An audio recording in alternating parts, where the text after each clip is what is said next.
Remember this scene from The Dark Knight, when Bruce Wayne shows up with the entire Russian ballet on board? Back then, this yacht was just a movie set. Then one guy bought it, sailed it across the ocean, spent $16 million, and turned it into one of the most luxurious ships on the planet. This is the true story of how the Royal Albatross became Singapore's most elite sailing experience.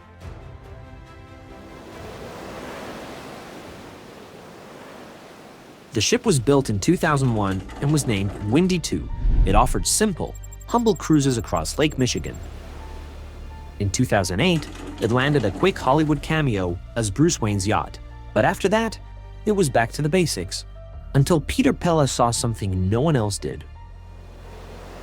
I was 50 years old. I had an IT career, and on my 50th birthday I had a bit of a meltdown. Just decided I wanted to get out of IT. I didn't want to retire, and was just looking for new challenges.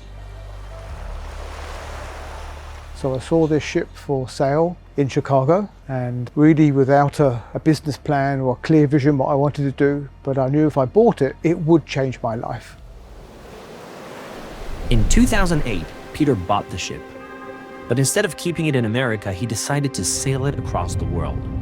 We had to look at how we were going to move her literally to the other side of the world. We sailed her up through the Great Lakes to the Welland Canal, and then down through the St. Lawrence Seaway and around the East Coast down to Charleston. Once we got to Charleston and we had a little bit of experience on sailing her, we realised the risks of sailing her, what would have been 25,000 kilometres to Singapore, was just going to be too great. One of the things which Singapore strives to be is different.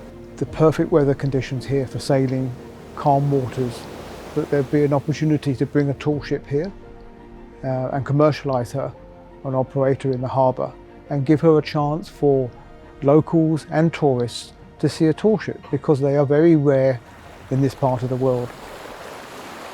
Because the tall ship was very basic and had sparse accommodation, it had to be rebuilt. So from 2010 to 2014, workers tore apart every single piece of the ship. They had to dismantle the whole thing, strengthen the hull, and reconstruct it with watertight bulkheads. They completely redid the upper deck and replaced the previous rig of 15 sails with a brand new rig of 22, one for each of the albatross species. Most people saw an old ship. Peter saw a chance to build something real and tangible with his hands. After years of working behind his screen, this wasn't just fixing up an old ship, it was a multi-million-dollar transformation.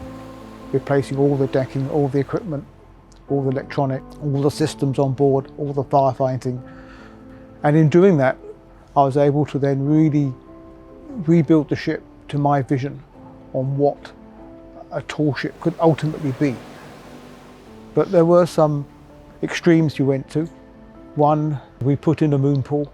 So what's a moon pool? A moon pool is a compartment in the ship which goes right the way down through the hull, so you can dive without leaving the vessel.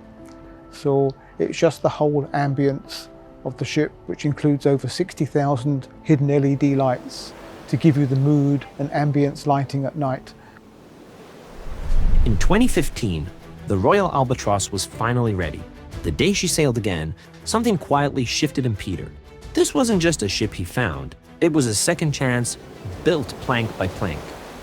Seeing her come into the port with all her sails up, I just went cold, like a cold shiver. It was just totally amazing, and she just looked so much bigger and better than what you ever dreamed of.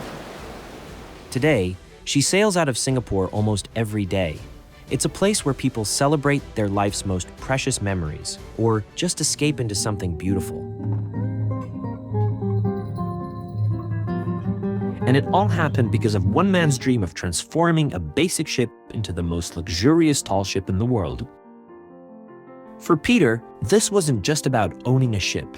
It was about having something steady when everything else had started to drift. And in the quiet hours, after the sails were down and the decks were empty, he understood what this journey had really given him. When I look at what I've done to the ship, yes, I definitely saved this ship, but the truth is, the ship saved me.